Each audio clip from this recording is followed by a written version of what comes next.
Well, good afternoon, everyone.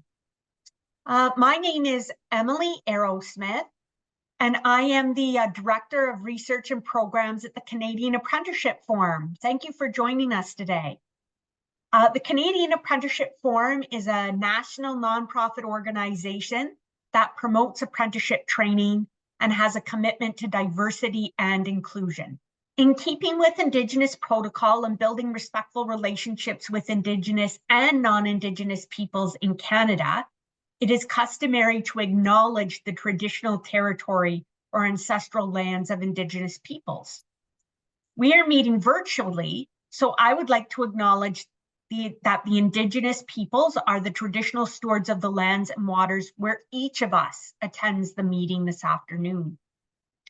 The CAF recognizes the Indigenous landscape of Canada is broad and encompasses many First Nations, Métis, and Inuit peoples. Further, we respect and affirm the inherent and treaty rights of all Indigenous peoples across Turtle Island. And we would like to invite you to think about what intentions do you have to disrupt and dismantle colonialism beyond this territorial acknowledgement. Before we get started, just a few housekeeping items. To ensure an enjoyable experience and to reduce background noise, attendees have been muted and the videos have been turned off. If you have any questions or comments during the panel, please enter them through the chat function. If we are unable to answer during the live broadcast, staff will follow up after the event. We will be sharing a recording of this presentation and the PowerPoint. So we will be sharing a recording of the presentation and the PowerPoint. It is now my pleasure to introduce Jason McBride from the Canadian Council of Rehabilitation and Work. CAF is very excited to be partnering with CCRW on a project where we're trying to connect industry to resources that are already available to help apprentices and to help employers. And I am very excited about this program that CCRW is doing, and just so excited that you're going to get the opportunity to learn about it today, because I think it's fantastic and it's really meeting the needs of apprentices with disabilities. So Jason, welcome, and please go ahead with your presentation. Well, thank you, Emily, as always, for your hospitality and for the Canadian Apprenticeship Forum for welcoming CCRW and our apprentice support program with open arms, always since we started this nationwide program back in October. As you mentioned, my name is Jason McBride. I'm the National Partnership Specialist for the Canadian Apprenticeship Agency. A little bit about who we are is that we have been in the business of supporting folks with disabilities to find meaningful employment coast to coast for the last 40 years. So that's the core of what we do. And also we have additional employment services. And with me today, I also have Kat Rulonda, who is out of our Moncton office, and she's an employment specialist. We brought her along. She's going to be adding a few things to the presentation just to talk about some of the additional services that we do outside of our apprentice support program. The presentation today is it's called Breaking Barriers. And the point of us calling it Breaking Barriers is oftentimes the barrier that's in the way of somebody who is struggling with whether it is a physical disability, a mental disability, or an episodic disability. We are doing our best to make sure that we are getting apprentices through that barrier so that they can advance and complete their Red Seal program. I will get Kat to chime in and say hello, at least well, she's here, so she's due to chime in a few minutes, but at least she could say hello. Okay, yeah, thank you very much, Jason, for letting me speak for a little bit. But yes, I will definitely talk more about the services of CCRW, and thank you to the Canadian Apprenticeship Forum for inviting us over here. Back to you, Jason. Thank you. So this apprentice support initiative is federally funded. It is set up in such a way that we're trying to remove as many barriers as possible to completing Red Seal in 55 trades from coast to coast in every postal code in the country, which is an amazing initiative. And we're getting a fantastic amount of support, not only from unions, but from provinces, from all of the different key stakeholders from coast to coast. The program is set up, again, like I say, so that we can support apprentices where they're at. So one of the key things that we don't require is mental health assessments or any other kind of a proof of disability, which I think is amazing. It's a great way of removing barriers for folks to move forward. Now, what we do is we have this program set up so that apprentices can reach out through an application program, which is very, very simple. I always jokingly say it's a 5-question questionnaire that has where are you from, what's your trade, do you self-identify as having a disability, and are you part of an equity deserving group? Now, that's not a prerequisite, but these are the things that happen in this way, so that when the application comes in, it goes directly to one of our accessibility consultants, and they reach out by phone and they have a personal, confidential conversation with the folks, with the apprentices. Now, we combine the expertise of consultants who understand the intricacies of accessibility needs with a dedicated research team, and this allows to develop innovative solutions, provide individualized support, and advocate for inclusive practices. There are 700,000 skilled trade workers who are expected to retire between 2019 and 2028, and we are only 4 years out from that right now. In order to meet the demand of average, in order to meet the demand, an average of 75,000 new apprentices will need to hire. And the construction industry needs to recruit 309,000 new workers over the next decade between this was from 21 to 2030. The numbers for non-complete in apprentice programs across the country are pretty high, and there's lots of reasons for that. 43% of apprentices in what I like to call construction trades do not receive their Red Seal designation. So that's getting close to half who start out that for some reason or another don't get to complete. And I always tie that comment in with the fact that working age Canadians, there's 27% of working age Canadians self-identify as having a disability. So when we're talking about numbers like that, we're talking about 1 in 4. So oftentimes we end up having conversations with people who, maybe they don't think that somebody on their work site has a disability, or they don't hire people with disabilities. It just might so happen that they haven't disclosed that disability yet. And we're trying to make sure that we can improve those numbers across the board. We're trying to support, we're trying to educate, and so far, the program has been phenomenal in getting the word out and people getting on board and also sharing this mission of ours. Red Seal certification is in demand, and this is a quote from France Davio. So we got permission from France to use this. The current job pool is not sustainable without concrete efforts to bring in populations that are currently severely underrepresented, namely women, Indigenous peoples, and people with disabilities. And France, of course, is the executive director of CAF.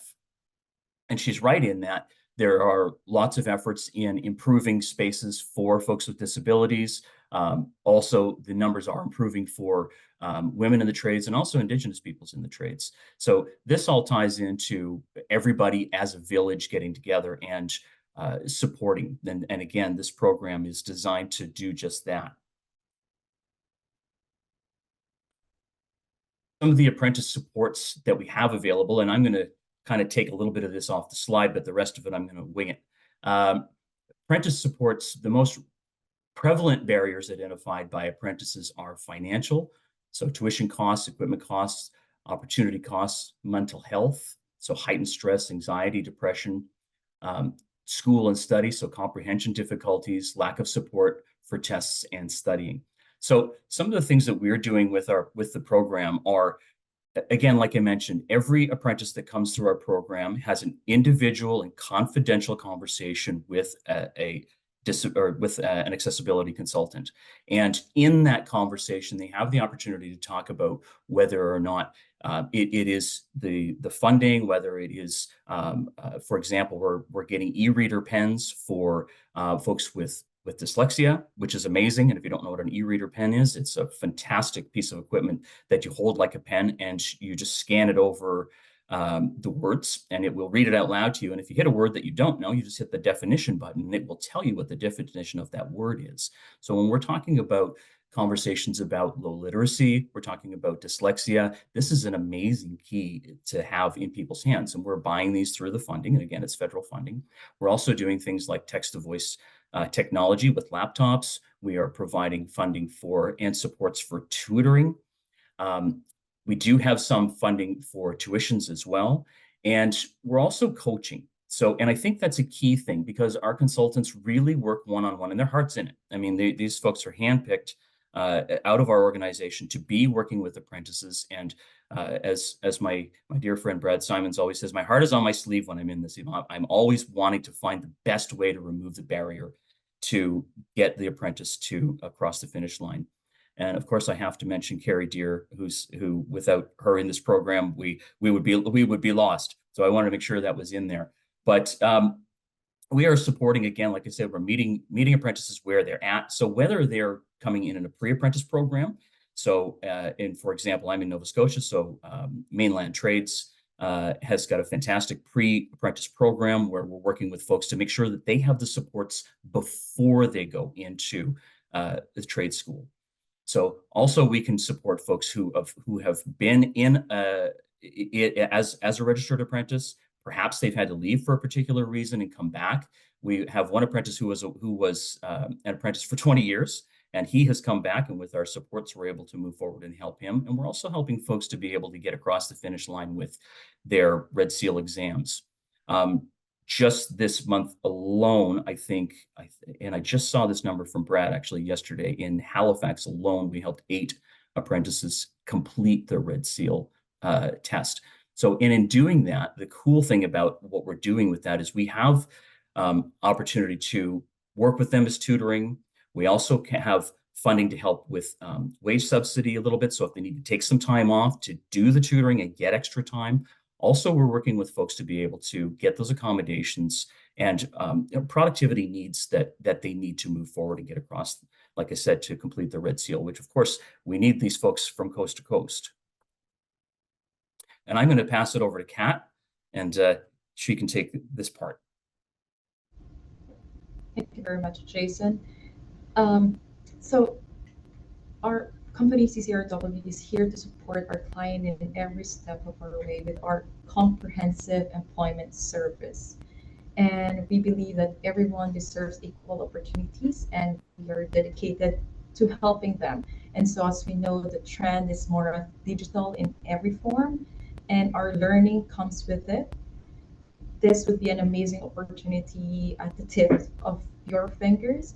And so we have a variety of digital learning services that you or our clients can be able to use. So one of this is our Google certificate.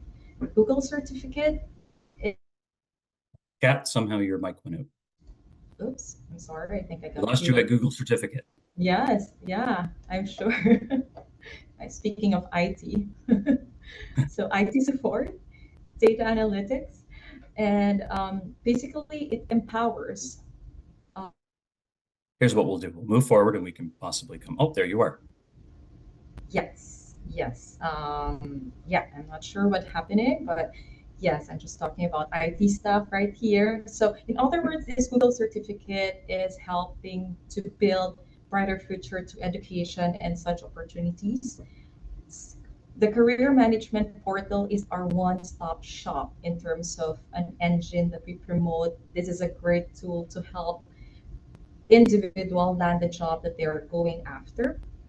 It is a full helpful resources and tools that helps assist in their job journey. So this includes like job searches, how to create resume, and in fact, we are recently announced that we have JobScan.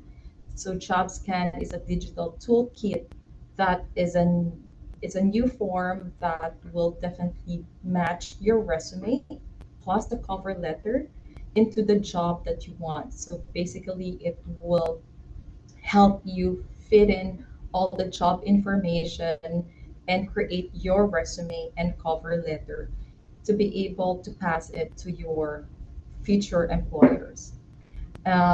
It also improves job seekers that to in terms of their LinkedIn profile and the job application dashboard. So that is the career management portal that we have. And as a client, the person has an access to be able to use the portal. One of the tools in career management portal, and we want to highlight also, is the e-learning. E-learning is a way that we give access to an app, the LMS 365 app. So an access to it, it depends on what job you want. Most of the e-learnings that we promote here would be some of the how to do job searching, how to read job descriptions, resume, and whatnot. So these are just some of the tools that we can make use of in terms of our system. And thank you, Jason. So, and as I mentioned just a minute ago, disabilities are more common than you think they are. And again, 27% of Canadians have a disability. Most disabilities, nearly 80%, are not immediately visible. 1 in 10 Canadians have a learning difference. Neurodivergence is on the rise. And there's diversity in disability. Now, I always, for this program and conversations I have, I put disability as far as support in this program with a broad brush. So oftentimes that could be dyslexia, it could be ADHD, it could be a workplace injury, it could be an episodic disability, it could be physical. And so we recognize all of these different aspects of disability, and we want to be able to support in, again, helping folks get to their Red Seal and get through their program the best way possible by finding the most productive way to break down these barriers. So the next conversation I want to have is about disability disclosure. And disabilities disclosure is oftentimes touched on or skimmed across when we're talking about disability and also talking about accommodation. And my running joke is that most people think accommodation comes with a poorly done continental breakfast. However, disclosure is the right of the employee or the apprentice, but it's also absolutely mandatory that the employer recognizes and acknowledges and helps to find accommodation up to the point of undue stress or undue hardship. And in doing that, what we're doing is we are asking folks and teaching folks how to share information about how disability impacts the person's ability to do the job, indicating what accommodations are needed for effective work and bringing one's true self to work. It can create a better understanding and better work conditions. Disclosure is voluntary, not mandatory, and it can be very intimidating. We try and look at disclosure and disability through an intersectional lens. So, and in saying that, I mean, that could be based on somebody's race, based on sexual orientation, gender identity, nationality, or disability. And in many cases, these lenses cross. So when we're talking about intersectional, in some cases, we may have somebody who's from another country who comes with a disability who doesn't necessarily know how to disclose, and they might be part of the LGBTQ community. But when we're talking about how to work with individuals and bringing your best and your most authentic self to work, we want to be able to open up the doors and open up the conversation to be able to not only educate, but learn and find out what accommodation and productivity needs are there to help to support on a day-to-day basis. So intersectionality is the acknowledgement that everyone has their own unique experiences of discrimination and oppression. We must consider everything and anything that can marginalize people: ability, gender, race, class, sexual orientation, etc. Collaboration is my favorite part. And through, again, my position in coast to coast in every postal code across this nation, it's been a phenomenal experience in, again, working with organizations like CAF, also the Canadian Building Trades Union, and all of their members from coast to coast, the different schools, and even the provinces are getting on board. There's lots of opportunity to make changes and remove barriers that are stopping people from advancing and completing, again, their Red Seal. I sat on a board not too long ago for Skills Canada, and we were talking about the 9 skills for success. And the comment came to me about which my favorite skill for success was, and it was collaboration. And I said to 120 people in the room, if we all exchanged our business cards, we all exchange emails, and we all begin to exchange ideas, we can change the world. And in that, there's a great opportunity to do these things. So educate. So what is a disability? Encourage partnerships with employers, educators, unions, community partners. Building strong relationships are essential to successfully recruiting and placing persons with disabilities in apprenticeship training. Most of the success stories have involved good relationships among intermediaries, training organizations, and employers. One of our successful apprentices here in the Halifax area was a young lady who was happy to give us her testimonial, and she was in the Glaziers program. And her name is Shawnee, and I love to just read aloud her testimonial just briefly here.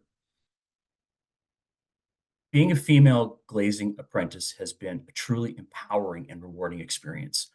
Breaking stereotypes and challenging gender norms in a traditionally male-dominated field has been a journey of resilience and determination. Embracing this opportunity has not only opened doors for me in the glazing industry, but throughout the trades. I hope to inspire more women to pursue their careers in the trades. And what a fantastic testimonial to come back to having been supported in the program, and for her to be able to go on and really make a difference, to show that this can be done, and to be a wonderful example. So we work on what we call the social model. And as I mentioned at the beginning of the presentation, there's a difference between medical model of disability and social model of disability. So the medical model of disability is focused on physical sensory impairments or health conditions of the individual, and also perhaps maybe the need for something like a wheelchair, et cetera, that you can show that this is the disability, this is the obvious barrier. But again, we decided that if we're going to be removing barriers, then the first barrier we want to do is we want to remove the barrier of having to convince somebody that you actually have a disability. So we call it the social model. And again, for this program, we don't require a doctor's note. We don't require proof of injury or disability in order to be able to partake. So we need only self-disclosure. And if you come to us and you explain, this is the challenge that I'm having, then again, our accessibility consultants will work with you one-on-one or with your apprentice one-on-one to be able to confidentially work through what barriers they might be facing.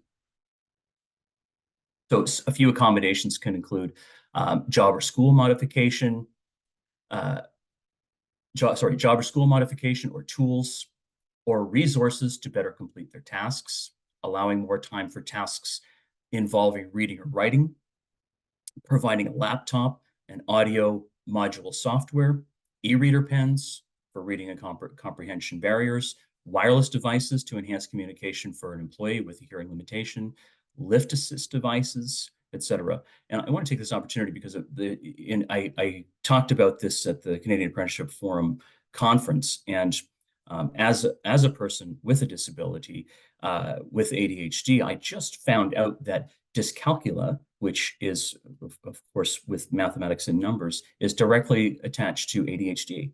And that accommodation isn't something that we require something physical to help with, but just the knowledge of maybe perhaps learning it from a different angle is the conversation to be had.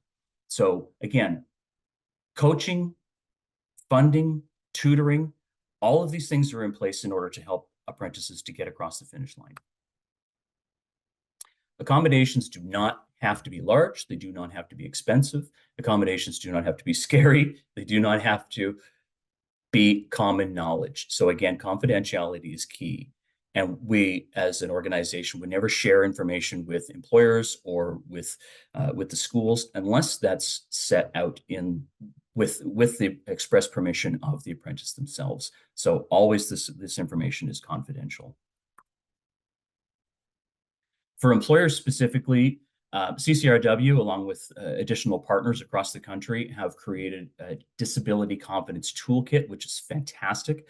It's toolkit.ccrw.org is how you can get to it. Of course, the information is going to be in the slide when this goes out.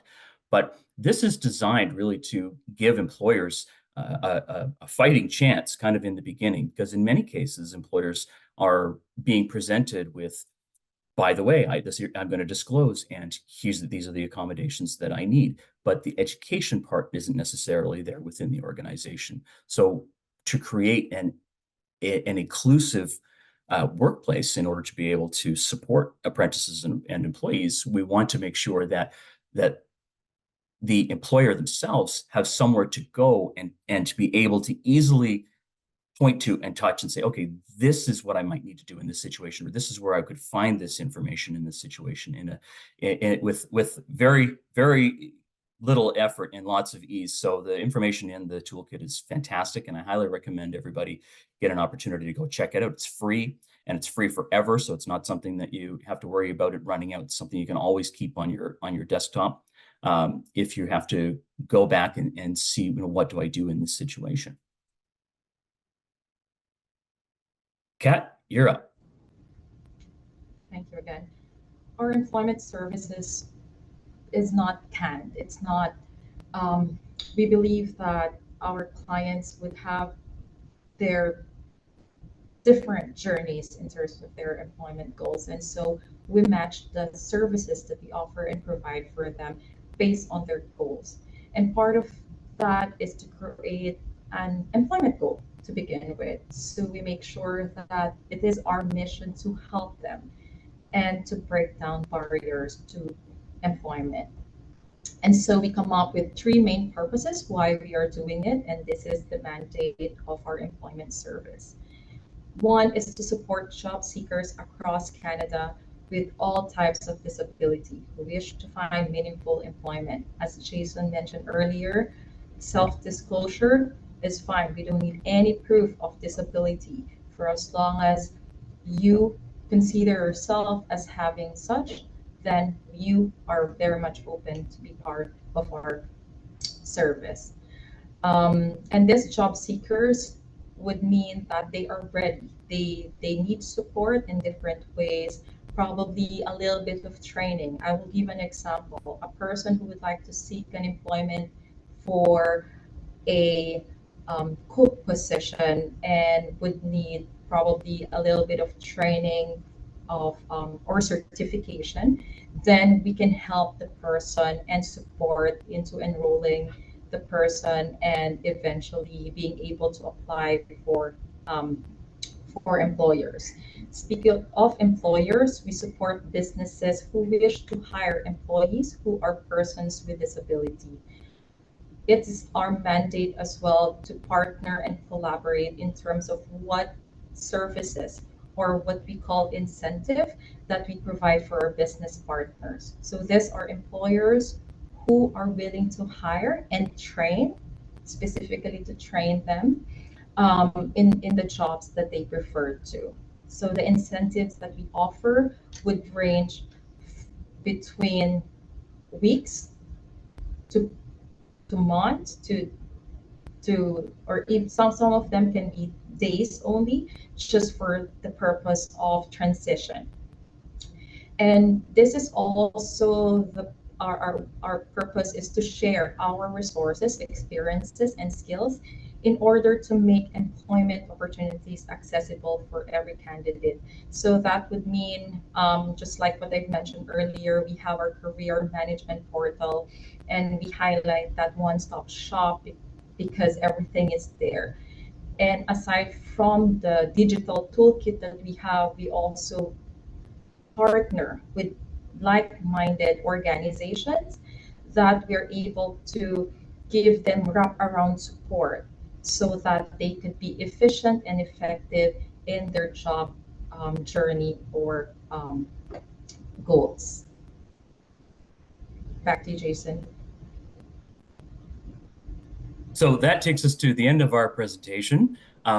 On the slides, you'll see there's a QR code to our information, and that's the application that I talked about. Again, it's a very short questionnaire. Some of the quick questions in there are: what's your name, what's your trade, where are you from, do you self-identify as having a disability, and are you part of an equity deserving group? And once again, I want to take the opportunity to thank Canadian Apprenticeship Forum and your team for having us on.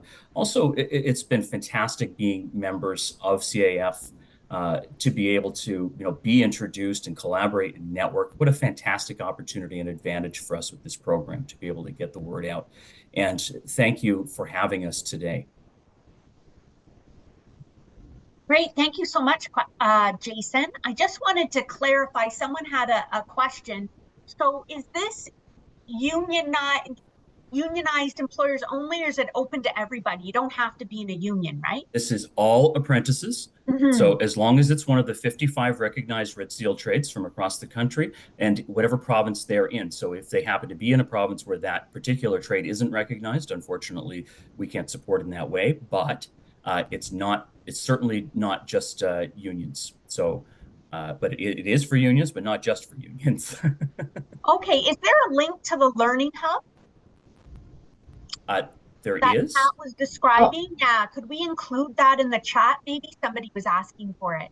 Somebody is asking, what are you finding through your project? Are there certain trades that work well for apprentices with disabilities? Somebody has a son who's interested, but he's not sure what trade would be a good fit for him.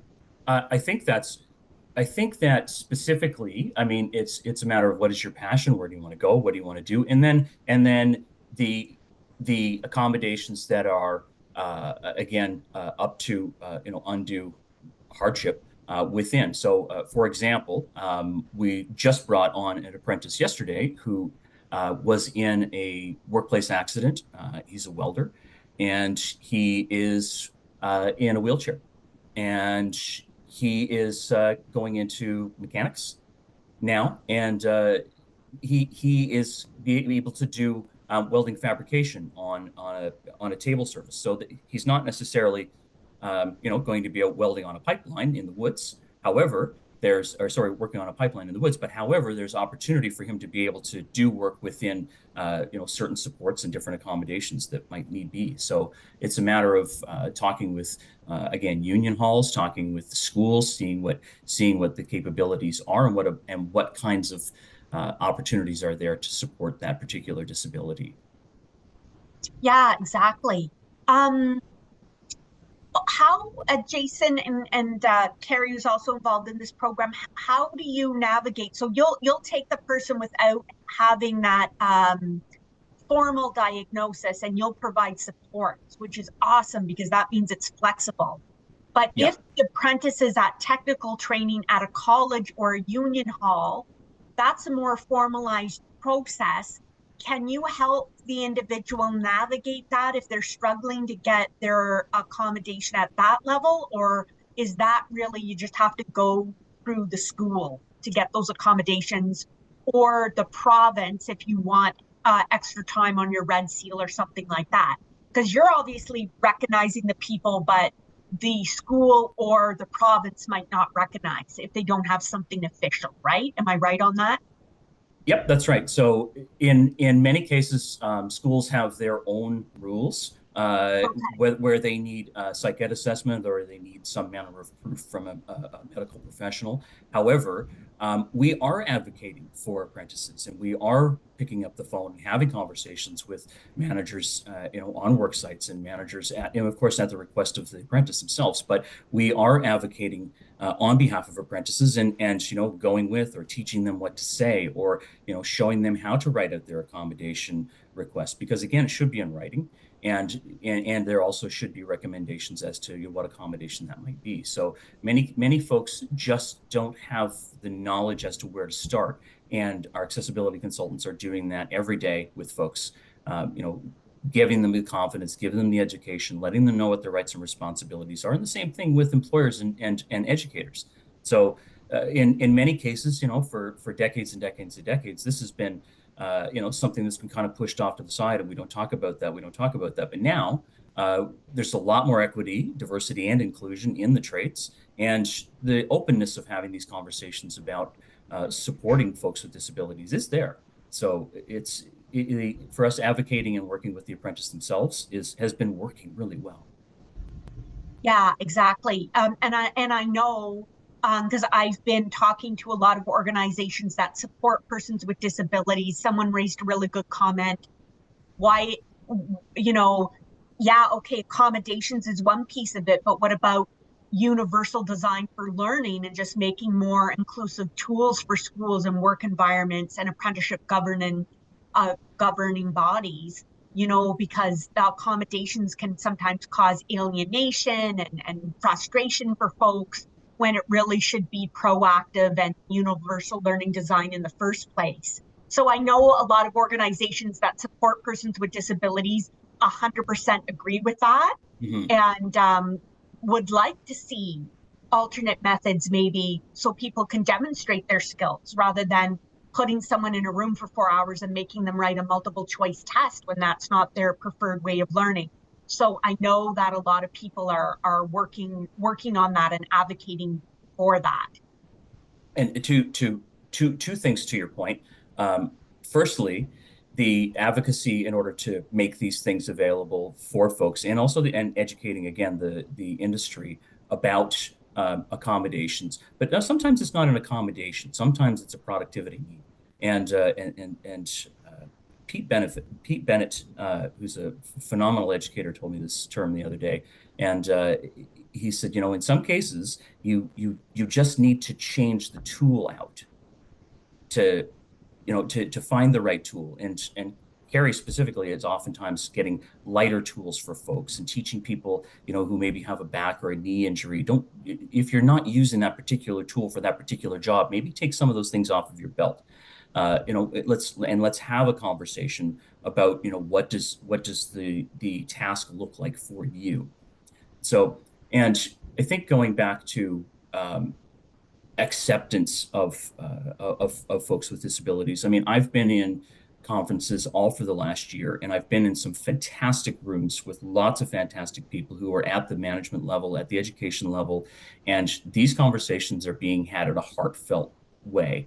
And I think in many cases, certainly at the management education level, in many cases, it starts from the top down. And when the acceptance starts there, then it becomes, these are the things that we accept, and these are the kinds of things that we don't accept. And so I think the openness for inclusion is massive now. Great, great. That's awesome to see that change. Has there been any discussion about using virtual reality for testing where apprentices could demonstrate their skills in a hands-on way? Yep, absolutely. And actually within CCRW offices, we've just launched a new really cool program with virtual reality. And so you can do all kinds of really neat stuff with that. And also, I'm going to give a shout out to Nova Scotia Construction Sector Council, which have a fantastic mobile unit where they actually go to schools, and you can come to their trades and training hall here in Halifax. I'm not sure if other provinces have this, but it's set up with virtual reality. So you can be somebody who's doing power lines, and you're up in the bucket, and it actually feels like you're up in the bucket. And, so you're almost having to overcome the heights and having to use the tools in that moment. And there are some fantastic advances with people whose head and their heart are in the right place to really put this forward. Great. And then there's been a perfect comment related to the project that we're working on together. So the question is the organization contacting apprentices at training sites or apprentices having to be aware and initiate the contact? Well, because CCRW and CAF are working on this project together, we're hoping to reach out to colleges and get in front of some apprentices and let them know about CCRW and this program that's available. Because it is, as you say, the customized help, the flexibility in your approach, we feel like a lot of apprentices are going to want to take advantage of it. So we are going to the colleges and doing some of that outreach as part of this project between CAF and CCRW. I think also with that too, I mean, some folks that I speak to, they maybe get a little nervous about if they don't know what the right thing is to say or to answer the right question. What we're doing is we're encouraging, again, educational institutions, unions, government, everybody to be able to get the information in whatever way possible. And SATE, for example, has decided that they're going to take our information and put it into their student handbook, and which is fantastic. So every apprentice that goes through Southern Alberta Institute of Technology gets this information in their hand. Also, they have opportunity to, come and speak with somebody, and then they can, it's with their accessibility department. And the same thing with Nova Scotia Community College, same thing with College of North Atlantic. I mean, these are just some examples of folks who are really on board with us. They're forward thinking. They're putting our information up on their screens throughout the schools with the QR code available, letting people know that they can just simply scan the QR code and go there privately, and the same thing, putting it in print materials, and also having conversations with folks who actually go to the classrooms and to the training sessions and present and just say, if you are having a barrier, you don't have to tell us today, but here's some folks who are helping us with this, and here's their contact information.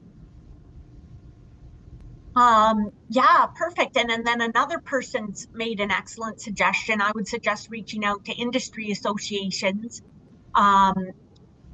Duncan's organization represents 800 employers in Nova Scotia. So that's Wonderful. why CCRW is coming to CAF events and hoping to make some connections like that, because we are reaching out to employers. Yeah. I'll tell you, and to that point, I mean, through that kind of initiative, we just yesterday partnered with Irving Shipbuilding here in Halifax, and I mean, they have a phenomenal amount of apprentices that they work with, and they're unbelievably forward thinking in the programs that they have. And this is going out, like all this information is going out to all of their apprentices so that they know that this is available to them with unquestionably. So there's lots of organizations and lots of companies that are actively helping us push this forward. And if you're one of those organizations or companies that want to help us do that, please reach out. Right. And so what's the best way to reach out? To email you, Carrie, or you? Yep, that's fine. Okay. Or you can go to ccrw.org.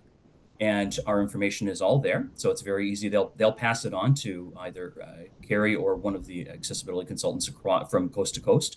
And I did see somebody asked, where is your office? So we have offices in most provinces from coast to coast in all the major centers. But our program is virtual, so you don't have to come in. So the accessibility consultants will reach out by phone and by email, and everything that we do for the most part is virtual with that program or with this program. Okay, awesome. Well, thank you so much, Jason, for that overview, and Kat. That was really helpful. And we just want to get the word out about this program. How long is this support going to be available? Sure, this is a pilot right now. So, right. and it's becoming phenomenally successful, again, with the help of everybody. So right now our funding goes to April of next year. Okay, great. But we're getting close to being, I think, having what we could call successful numbers in order to be able to go back to the federal government and say, you know what, these are the great things that we're doing in the lives that we're changing. Let's talk about extending this. Yeah, absolutely. Absolutely. Okay, fantastic. Well, thank you so much. And we will be sharing the PowerPoint and the recording in the upcoming weeks so that you can review, and please feel free to reach out to Jason or Carrie or someone else at CCRW to get some help and support for your apprentices. because the more red seals we can get and the more people we can get progressing and completing in the programs, that's success for us all. It means the economy is going to be stronger and we're going to have the people we need for our infrastructure and our housing and all the upcoming projects we have. So it's really important that we have a strong skilled trades workforce, and apprentices with disabilities can make a huge contribution to that, productive, safe, as long as we support them. So thank you so much, Jason and Kat, really appreciate it. Thank you again, Emily, and the rest of your team for having us. All right, Kate. Bye, everyone. Have a great afternoon.